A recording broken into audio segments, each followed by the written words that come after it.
आप सभी को सलाम और हम परमेश्वर के निहायत ही शुक्रगुजार हैं और आपका स्वागत है ये डेस्टिनी में करते हैं। परमेश्वर आपको आशीष और बरकत दे। जैसे हम सभी मिलकर जो है लेव्यवस्था उसका 7वां अध्याय जो है आज सीखते हैं। लेव्यवस्था एक ऐसी पुस्तक है जो कि लेवियों की व्यवस्था के बारे में जो है वो बताया गया है। जो निर्देश या जो इंस्ट्रक्शंस खुदा ने जो है लेवियों को दी थी ताकि वो सेंचुरी की चीजों को जो है वो बिल्कुल दुरुस्त रखें, क्योंकि हर एक आर्टिकल हम ऑलरेडी सीख चुके हैं सेंचुरी का खुदा ने यीशु मसीह को दिखाता है, उसकी सेवकाई को दिखाता है। और अगर किसी भी तरीके से वो कोई भी गलती करते हैं सेंचुरी के आर्टिकल्स के रिलेटेड और या फिर ऑफरिंग के रिलेटेड, तो ये जो है वो बहुत ही बुरा जो है वो काम करते हैं।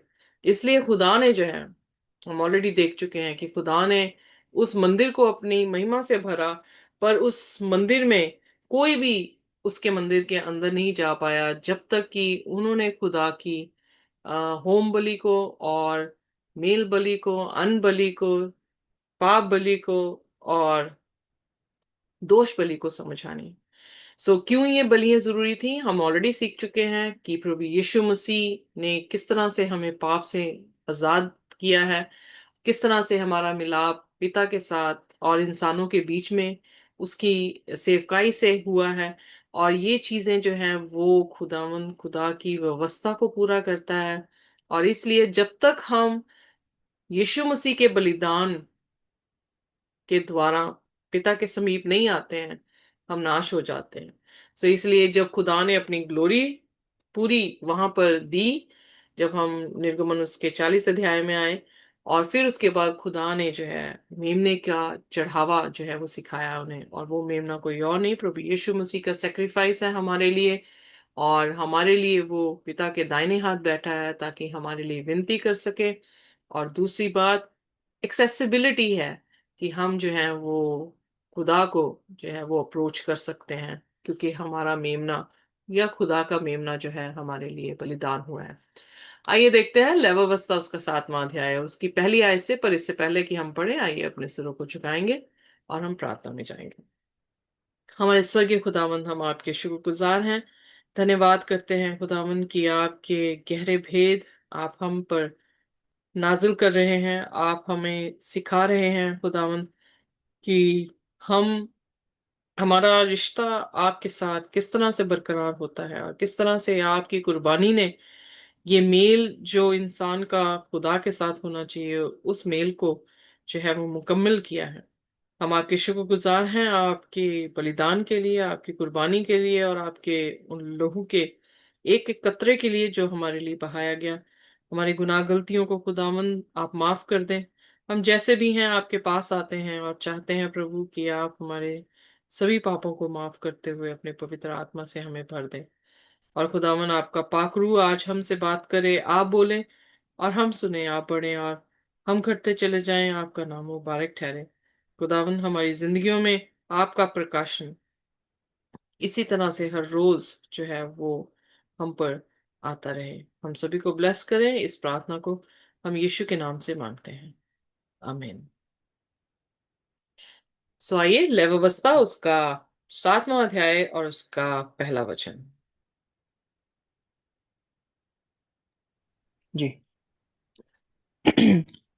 फिर दोष बलि की व्यवस्था यह है, वह परम पवित्र है। जिस स्थान पर होम बलि पशु जिस स्थान पर होम बलि पशु का वध करते हैं, उसी स्थान पर दोष बलि पशु का भी बलि करे, और उसके लहू को याजक वेदी पर चारों ओर छिड़के।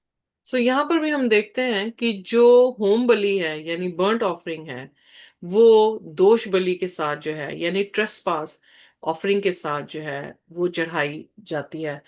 यहाँ पर भी जो है मेमने का लहू जो है पापों से या दोषों से, जब हम पाप कहते हैं पाप बलि, तो वो पाप है जो पाप हम कमीशन जो हमें मिला है या जो व्यवस्था हमें दी गई है हम उसके विरुद्ध में पाप करते हैं।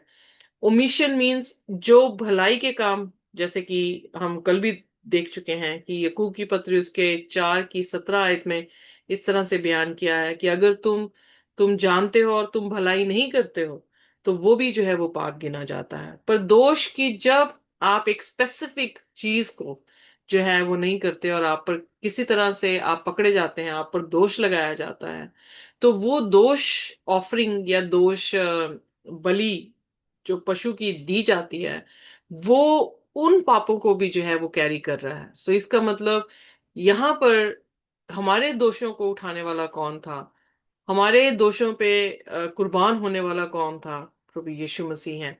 और इसलिए हम जब भी दुआ करते हैं, आप देखेंगे कि आप पहली बात कि मसीह यीशु के लहू के वसीले से ही आप पिता के पास जाते हैं। सो वो एक तरह की बर्न्ड ऑफरिंग है हमारी, कि हमने प्रभु यीशु मसीह की कुर्बानी पर विश्वास किया है और उसकी जिंदगी जो कि पाक थी उसको कबूल किया है, और अपने पापों का अंगीकार उसके सामने जो है हम करते हैं। सो इस तरह से होम बलि और दोष बलि पशु दोनों जो है वो इकट्ठे चढ़ाए जाते थे। इसी तरह से हमारी दुआओं में भी प्रभु ने दुबाए रुबानी में भी जो है वो हमारे पापों का जिक्र किया है कि खुदा, जैसे हम अपने भाइयों का पाप क्षमा करते हैं तो भी हमारे पापों को जो है वो क्षमा कर। सो हमारे दोष बलि जो है वो यही है कि हम कन्फेशन करते हैं, और यीशु मसीह के लहू जो एक बार सभी के लिए बहाया गया है उसके जरिए से हमें जो है वो जिंदगी मिलती है। सो इसलिए दोष बलि जो है वो परम पवित्र है। इसलिए परम पवित्र है क्योंकि अगर दोष हमारे से उठा लिया जाए तो खुदा के साथ हमारा मेल है। सो इसलिए जो ये बलि थी या हमारे आज के टाइम पे जो हमारा कन्फेशन है वो हमें परमेश्वर से मिलाता है। सो आइए देखते हैं तीसरी आयत में। और वह उसमें की सब चर्बी को चढ़ाए, अर्थात उसकी मोटी पूंछ को, और जिस चर्बी के अंतड़ियां ढपी रहती हैं वह भी, और दोनों गुर्दे, और जो चर्बी उसके ऊपर और कमर के पास रहती है, और गुर्दे समेत कलेजे के ऊपर की झिल्ली, इन सभी को वह अलग करे। सो हम ऑलरेडी जो है वो देख चुके हैं, जब पाप की हमने ऑफरिंग देखी है, बलि देखी है, और फिर छठवें अध्याय में जब दोष बलि भी देख रहे थे, तो हर जगह पे हम ये देख रहे हैं कि खुदा जो है वो फैट अलग करने को कह रहा है उस मेमने से, और वो फैट को जो है वेदी पे चढ़ाने का और फैट को जो है जलाने की जो है वो बात की जा रही है। पांचवी आयत में लिखा, और याजक इन्हें वेदी पर यहोवा के लिए हवन करे, तब वह दोष बलि होगा। सो अगर वो फैट जल रहा है तो वो क्या होगा, दोष बलि जो है वो कहलाई जाएगी। क्योंकि दोष बलि में जो इनफैक्ट सारी बलियों में जो फैट है वो खुदा के वेदी में जो है वो चढ़ाया जाता है। याजकों में के सब पुरुष उसमें से खा सकते हैं, वह किसी पवित्र स्थान में खाया जाए, किसी पवित्र स्थान में खाया जाए, क्योंकि वह परम पवित्र है। जैसे हम देख रहे हैं कि इवन पीस ऑफरिंग जो थी या मेल ऑफरिंग जो थी, उसे भी जो है उस ऑफरिंग में याजकों के साथ जो है वो खाया जा रहा है। वो परिवार भी खा रहा है जो उस बलि को लेकर आ रहा है।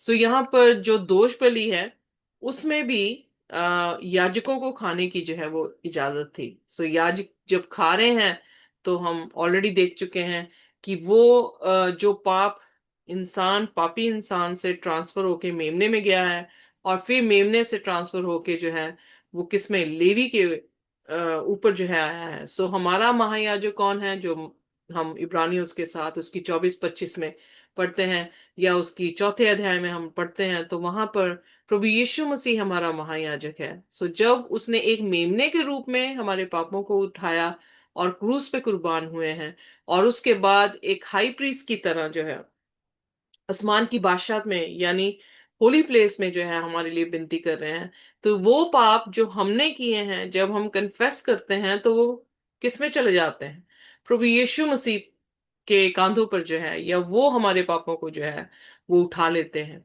और फिर 8वें वचन में लिखा है, और जो याजक किसी के लिए होम बलि को चढ़ाए, उस होम बलि पशु की खाल को वही याजक ले ले। सो होम बलि यहाँ पर जो है पाप बलि या दोष बलि के बारे में जिक्र आया, और होम बलि जो है हमने यीशु मसीह के कफारे के बारे में, उसकी कुर्बानी के बारे में देखा। तो होम बलि का एक ही चीज मतलब डिस्टिंक्ट थी, वो ये थी कि जो खाल थी जानवर की या मेमने की, वो याजक को दे दी जाती थी। सो जो कोई भी होम बलि किसी की चढ़ाता था, उस मेमने की खाल जो है वो याजक के पास जो है वो जाती थी। सो खाल से हमें क्या पता लगता है, स्किन से क्या पता लगता है कि रास्तबाजी जो खुदावन खुदा की है, उस मेमने की रास्तबाजी है, वो किसको पोशाक उसकी बना दी गई, याजक की जो है वो पोशाक बनी। सो इसका मतलब, अगर हम प्रभु यीशु मसीह के लहू से धुले हैं और हमें खुदा ने कफारा दिया है, खुदा ने हमें याजक बनाया है, तो यीशु मसीह की पोशाक किसके पास आनी चाहिए, हमारे पास आनी चाहिए। और उसकी पोशाक क्या है, उसकी पोशाक रास्तबाजी की पोशाक है। सो इसका मतलब हमारे काम जो है वो सीधे होने चाहिए, यानी खुदावन की इमेज या यीशु मसीह की इमेज या उसका स्वरूप हमारे में जो है वो पूरा आना चाहिए। फिर उसके बाद 9वें वचन में, और तंदूर में व कढ़ाई में व तवे पर पके हुए सब अनबलि उसी याजक की होगी जो उन्हें चढ़ाता है।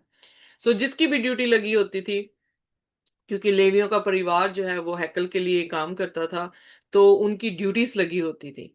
और जब वो उनकी ड्यूटी किसी की भी लगी है और किसी ने भी अन्न बलि चढ़ाया है, तो वो अन्न जो बाकी, क्योंकि अन्न बलि में हमने देखा था दूसरे अध्याय में कि मुट्ठी भर जो है, इवन 6वें अध्याय में भी हमने देखा कि मुट्ठी जो है वो खुदा के वेदी पर जो है वो अन्न की डाली जाती थी, ऑयल के साथ, फ्रैंकिनसेंस के साथ।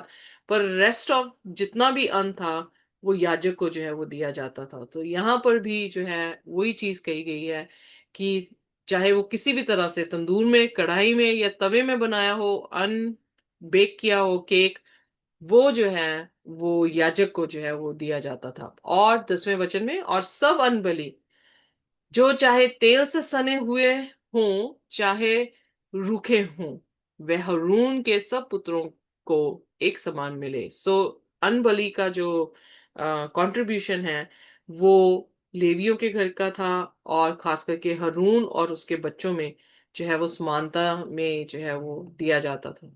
और मेल बलि की जिसे कोई यहोवा के लिए चढ़ाए व्यवस्था ये है। सो खुदा ने अपनी विधि बताई थी, और उस विधि का जो है मायने यही था कि खुदा यीशु नासरी हमारी जीवन की रोटी है, और वो यीशु नासरी की जीवन की रोटी जो है वो लेवियों के बीच में जो है वो बंटनी चाहिए, बराबर से बंटनी चाहिए।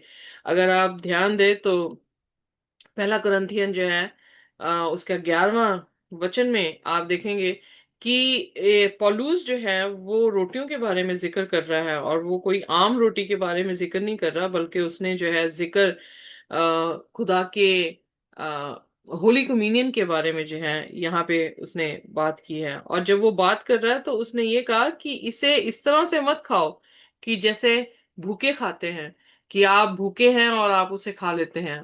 बल्कि अगर आपको भूख लगी है तो घर में रोटी खाएं, और जब यहाँ पर आप आते हैं तो आप जो है वो बराबर से सभी को जो है ये रोटी मिलनी चाहिए। सो इसलिए अपने आप को परखें कि आप जो है इस भोज में जब आप शरीक होते हैं तो ये रोटी हर एक को जो है वो मिलनी चाहिए। सो यीशु मसीह जीवन की रोटी है, यीशु मसीह का बदन सभी में बांटा गया, सब खाते हैं। और पहले पतरस उसकी दूसरी उसकी 9वीं आयत में हम सभी को जो है वो महायाजकों का क्या कहा गया है, समाज जो है वो कहा गया है। सो दूसरे शब्दों में, अगर यीशु मसीह बट रहे हैं तो यीशु मसीह क्या है, वचन है। सो वो वचन जो है हर एक इंसान के बीच में जो है वो बांटा जा रहा है। एक रस्म में भी हम देख रहे हैं, और एक आम जिंदगियों में भी हम देखते हैं कि खुदा का वचन जो है वो उनके उसके लोगों में दिया जा रहा है, ताकि उस खुराक को खा के जो है वो जीवित रह सके। सो यहाँ पर भी ओल्ड टेस्टामेंट में भी यही चीज, यही विधि जो है खुदा ने दी थी कि खुदा के जो भी लेकर आ रहा है अन्न, वो अन्न जो है वो याजकों को दिया जाए। 11वीं आयत, और मेल बलि के जिसे यहोवा के लिए चढ़ाए व्यवस्था ये है, यदि वे उसे धन्यवाद के लिए चढ़ाए तो धन्यवाद बलि के साथ तेल से सने हुए अखमीरी फुलके, और तेल से चुपड़ी हुई अखमीरी फुलके, और तेल से चुपड़ी हुई अखमीरी रोटी, और तेल से सने हुए मैदे के फुलके तेल से तर चढ़ाएं। सो यहाँ पर जो खास करके धन्यवाद की भेंट के बारे में जिक्र आया जो कि मेल यानी पीस ऑफरिंग को दिखा रहा है।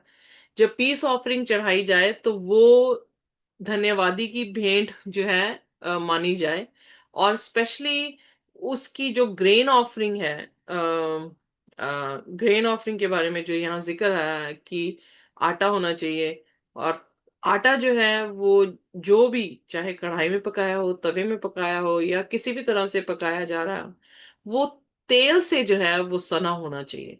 हम ऑलरेडी देख चुके हैं कि अगर रोटी खुदावंद यीशु मसीह है तो वो किससे भरपूर थे? पवित्र आत्मा से जो है वो भरपूर थे। सो वो तेल से सने थे, जो ये दिखाता था कि जो मेमना हमारे लिए मरेगा वो पवित्र आत्मा से मसा होगा, वो पवित्र आत्मा से जो है वो तर होगा। 13वां वचन, और वे अपने धन्यवाद वाले मेल बलि के साथ अखमीरी रोटी भी चढ़ाएं। सो यहाँ पर मेल बलि और फिर अखमीरी रोटी के बारे में जब आ रहा है तो अन्न बलि। सो इसका मतलब हम पहले देख चुके हैं कि जो होम बलि है वो दोष बलि के साथ, पाप बलि के साथ चढ़ाई जा रही है।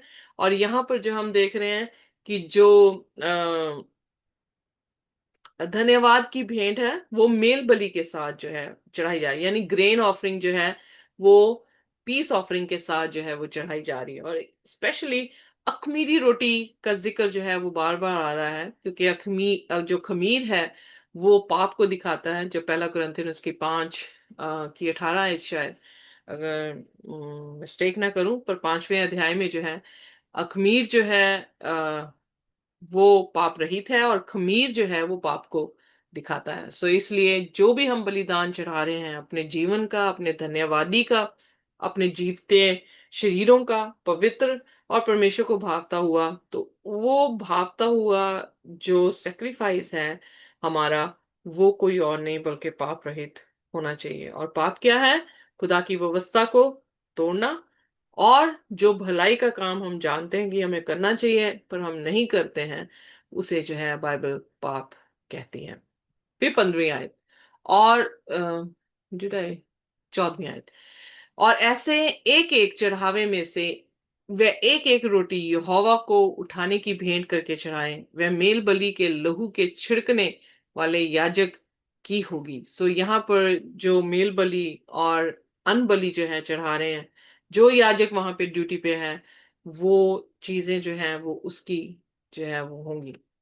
15वीं आयत, और उस धन्यवाद वाले मेल बलि का मांस बलिदान चढ़ाने के लिए के दिन ही खाया जाए। सो खास करके जो पीस ऑफरिंग थी उसका जो खाना जैसे 3 जगहों पे बांटा गया। पहली चीज की फैट जो है वो खुदावन की वेदी में जो है वो चढ़ाया जाता था, जो कि हम लेवियों की पुस्तक उसका 3रा अध्याय उसकी 9 से 11 में पढ़ते हैं। और जो ब्रेस्ट थी, शोल्डर और राइट थाई था, वो प्रीस्ट को दिया जाता था। वो आप जो है वो लेव अवस्था में आप उसके 3रे अध्याय उसके 7वें अध्याय में अभी जैसे हम पढ़ रहे हैं, इसमें जो है हम देखेंगे। और तीसरा भाग जो होता था वो खाते थे जो लोग अपनी मेल बलि लेकर आए हैं। यानी अगर किसी के साथ मेरी लड़ाई हुई है तो हम दोनों में मेल हुआ है, तो हम धन्यवादी की भेंट मेल बलि लेकर जब आए हैं तो हम सारे अपने खानदान के साथ जो है उसे खाते थे। सो यहाँ पर जो है बयान किया गया है कि मेल बलि का मांस जो बलिदान चढ़ाने के दिन में चढ़ाया जाता है, तो लेवी ने या ऑफरर जो लेकर आया है उसे उसी दिन जो है वो खाना होता था, उसी में से कुछ भी भोर तक शेष ना रह जाए।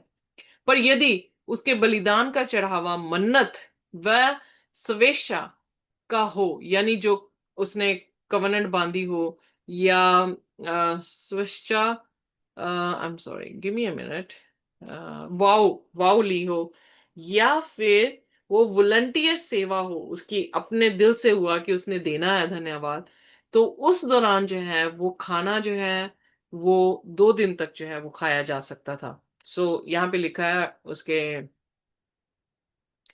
16वें वचन में, तो उस बलिदान को जिस दिन पर चढ़ाया जाए उसी दिन वह खाया जाए, और उसमें से जो शेष रह जाए वह दूसरे दिन भी खाया जाए। सो दो ऐसी ऑफरिंग्स थी जो हमारी मन्नत ली हो या हमने अपने दिल से जो है वो दी हो, उसे 2 दिन जो है वो खाया जा सकता था।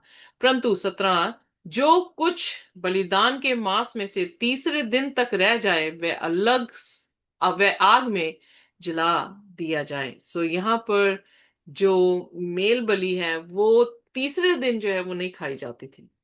जो भी रह जाता था शेष, उसे जो है वो जला दिया जाता था।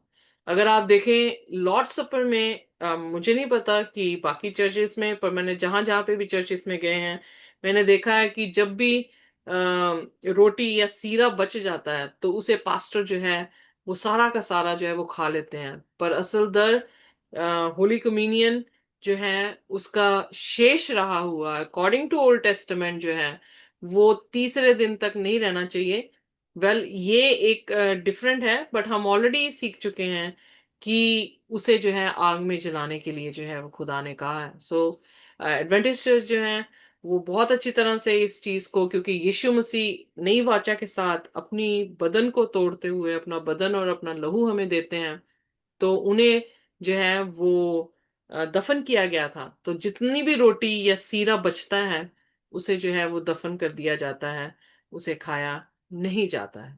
सो तीसरे दिन हम जानते हैं कि प्रभु यीशु मसीह जीवित हो गए थे, तो तीसरे दिन बदन का खाना जो है वो बिल्कुल भी वाजिब नहीं है, क्योंकि तीसरे दिन तो प्रभु यीशु मसीह को जी उठना था। सो इसलिए वो रोटी तीसरे दिन जो है तक नहीं रखी जाती थी और ना ही तीसरे दिन उसे खाया जाता था। 18वां वचन, और उसके मेल बलि के मांस में से यदि कुछ भी तीसरे दिन खाया जाए तो वह ग्रहण ना किया जाएगा और ना पुण्य में गिना जाएगा, वह घृणित कर्म समझा जाएगा, और जो कोई उसमें से खाए उसका अधर्म उसी के सिर पर पड़ेगा। So like it's very strong condemnation कि जो उस मेल बलि के मांस में तीसरे दिन में खाएगा वो तो बिल्कुल भी ग्रहण नहीं किया जाएगा, और उस पर जो है दंड जो है उसकी आज्ञा दी गई है, उसके अधर्म के काम उसी के सिर पर जो है वो पड़ेंगे। 19 आयत, फिर जो मांस किसी अशुद्ध वस्तु से छू जाए वह ना खाया जाए, वह आग में जला दिया जाए। फिर मेलबलि का मांस जितने शुद्ध होवे ही खाए। सो अगर ये कस्टम था, ये विधि थी खुदा की, किसी भी तरह से मरे हुए जानवर का मांस नहीं खाना, और जिसे कि अनक्लीन कहा गया है। सो जो भी अशुद्ध वस्तु से छुआ जाए उस मांस को जो है वो नहीं खाना था। सो पर जो शुद्ध है उसको जो है वो खा सकते थे।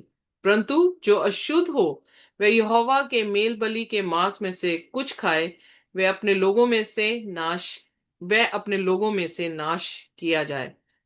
जो अशुद्ध हो और वो मेल बलि से खा रहा है तो उसे जो है खुदा ने अ, नाश करने की जो है वो आज्ञा दी है।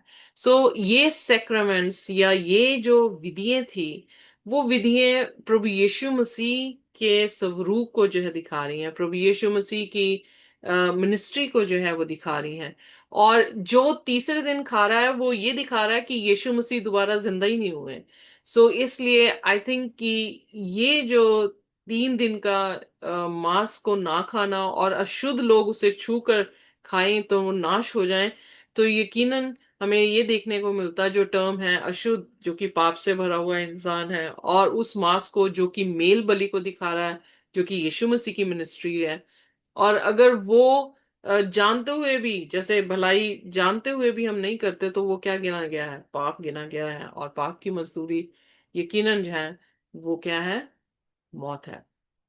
21वीं आयत, और यदि कोई किसी अशुद्ध वस्तु को छूकर यहोवा के मेल बलि पशु में से मांस खाए, सो अशुद्ध वस्तु को छूकर खा रहा है, तो वह भी अपने लोगों में से नाश किया जाए, चाहे वह मनुष्य की और अशुद्ध वस्तु, वह अशुद्ध पशु, व कोई भी अशुद्ध और घृणित वस्तु हो। सो यहाँ तक जो है हम एक ऐसी विधियों को देख रहे हैं जो विधि हमें ये बताती है कि किस तरह से guilt offering, meal offering, sorry, sorry, meal बलि यानी पीस ऑफरिंग या ग्रेन ऑफरिंग जो है वो किस तरह से देनी चाहिए। पर अगली आयतों में हम देखेंगे कि किस तरह से फेलोशिप ऑफरिंग के बारे में जो है खुदा हमसे बात करते हैं। पर आज जो है हम इतना ही सीखेंगे, और अगले दिन जो है हम अगली आयतों को जो है उस पर ध्यान देंगे। पर यहाँ तक हम ये सीखा है कि प्रभु यीशु मसीह हमारा बलिदान है,